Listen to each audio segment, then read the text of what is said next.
always traveling the country, observing all these diners and roadside attractions for my strips and making careful notes. But in reality, I would say about 90% of the source material I get is from readers.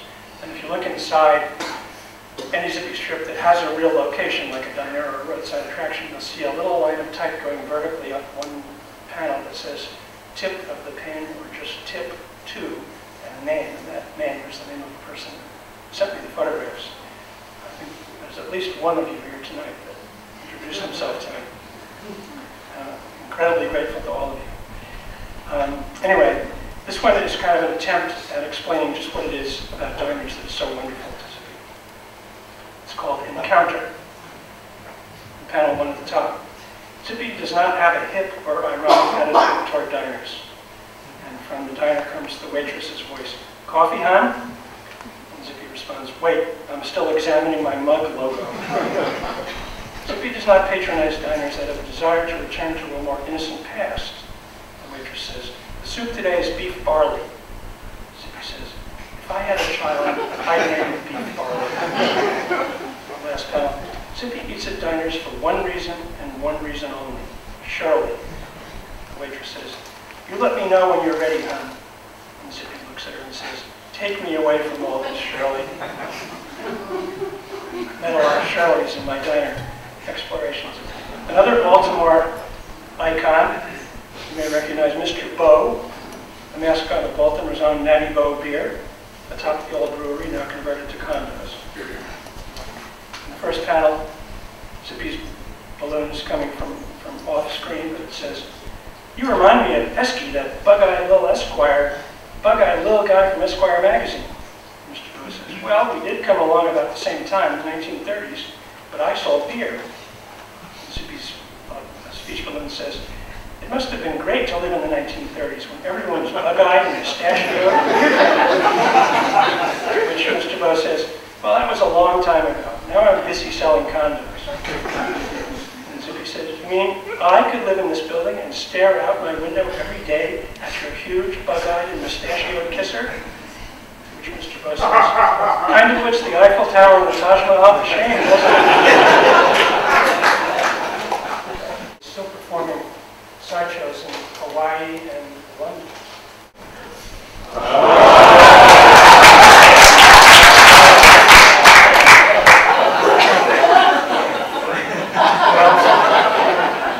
Now you know why this sculpture exists. for me to make fun of. I'm sure I can't be the first, but this is called Losing Battle. And to me it's the man-woman thing. I guess it has a name. He has a more sophisticated name. It's the man-woman thing to me. In front of Penn Station, I actually just saw it early today when I arrived on the train, in the flesh. So the first panel, the statue is in its female configuration. It says, hello, Zippy. I am the embodiment of the male-female energies. The second panel, in a male configuration. From one angle, I'm male. In this mode, I want a cigar and a porn site. In the next panel, from another angle, I'm female. In this mode, I want new shoes and lunch out. In the last panel, the statue continues, but we must fight these simplistic reductionisms to our very last breath. To which he responds, in this angle, I'm late for my sex change.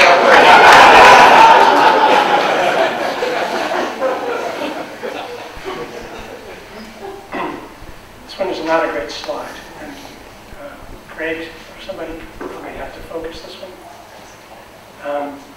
For some reason this is out of focus, but the other ones are in focus.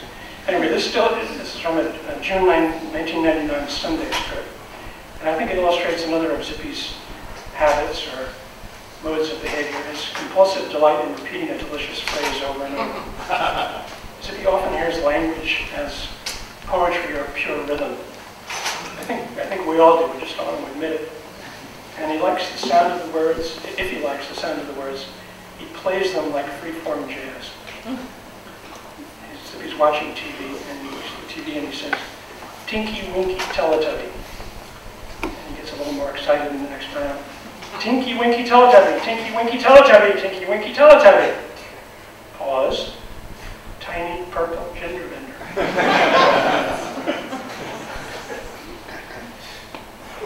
Now, this may be the weirdest trip I've ever done. I got a lot of mail on this one. Here, Zippy has wandered into the land of my favorite cartoonist,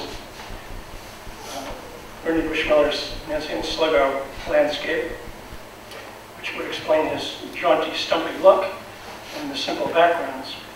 I cannot tell you, though, why he's speaking Russian. It just felt right. These are phrases I got from Russian World War II propaganda posters. I think it actually kills the script to translate them, but I will do it anyway. In the first panel, Zippy is yelling, "Hurled against the enemy." In the next one, he screams as he jumps happily over a puddle, "Defeat." In the third panel, "Destroy the serpent." That actually was a t-shirt or a 5K race. Someone asked permission, and I said, "Okay, but are you sure you want the balloon to be in Russian saying, 'Destroy the serpent'?" They said, "Yes." Makes sense.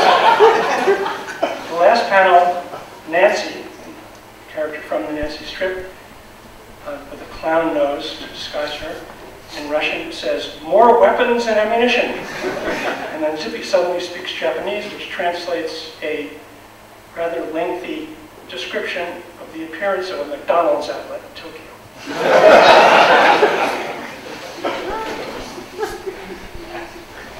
Here's a Sunday strip from earlier this year, and it may rival the previous one in the amount of perplexed email I got.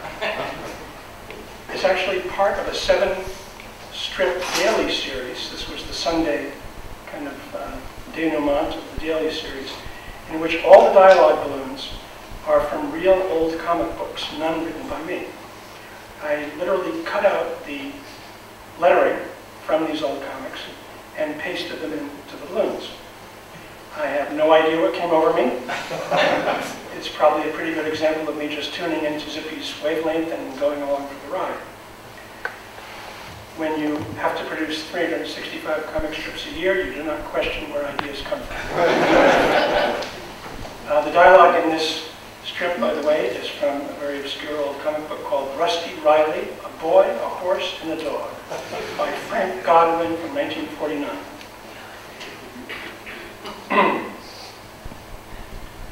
Just as a word of explanation, Griffey and Zippy in the strip have been possessed by a Mr. Tate and a Mr. Miles. At the top of the strip it says, by way of explanation, "Suddenly, the dialogue balloons in this week's Zippy strip were hijacked by forces from beyond the known universe." Panel 1, Claude Funston, but being possessed by somebody himself, says to Zippy, "Come in, Mr. Miles. Mr. Tate has been expecting you." Mr. Miles, Zippy says, "Thank you." Mr. Miles speaks in the next panel as Griffey, "Glad to see you, Quentin. What are you doing out on the coast?" To which Zippy responds, "I had some business in Los Angeles, so I thought I'd just say hello. I'm on my way to a dude ranch in Cactus Knob." By the way, this series, I took the balloons as they existed in sequence. I did not change anything. The next panel, Griffey says, "Did you say Cactus Knob? By George! That's where I'm thinking of building a big sound studio just to make westerns." And Zippy says, "It surely has the landscape for it. Have you bought some land there?" To which Griffey says, "Not yet, but if you're going to be there, I think I'll go myself." And Zippy makes a particularly insane expression and says, "Fine, we'll get in a little trout fishing."